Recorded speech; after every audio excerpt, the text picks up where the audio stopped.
bem, basta um par de câmbio, nós fazemos ter uma reevaluação de toda a lista de preços, não temos diferentes preços.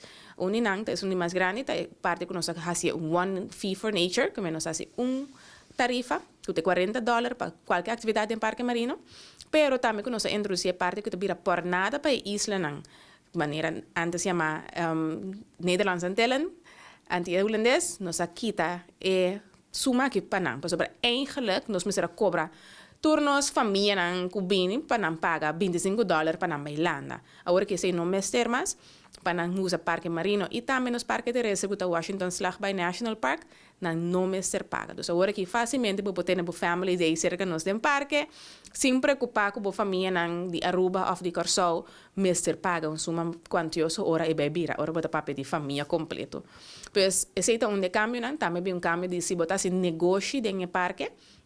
Boto me paga suma, e suma que estava até sempre, solamente nos governo pede nos anturado com cobrança de saque, debi que falta mais informação, então sei nos assim, pero agora sim, o governo está pedindo nos para começar beco e suma que custa $1,000 para fazer negócio, $1,000 para ano, para fazer negócio em parque marino, então se botar dive school, botar kite school, se botar duna botar huur kayak, dat is maar qualquer atividade que botar hasi, botar paga suma de $1,000, essa aqui botar, vamos estar registrar, na como de negócio não oficial, então assim não está se cobrança. Também tem diferente câmbio em parte de bui. Tem diferente bui não tem, se botar vamos botar boiate, botar bem passa par de noite no boneiro, e suma sale for de $10, vira $35 para noite. Se botar bui privado, tá dibo só, para abo uso para boboto, se te vira $1,000 para ano, também tá subida chiquito, sabe? Para lo que te trata é boi na privado.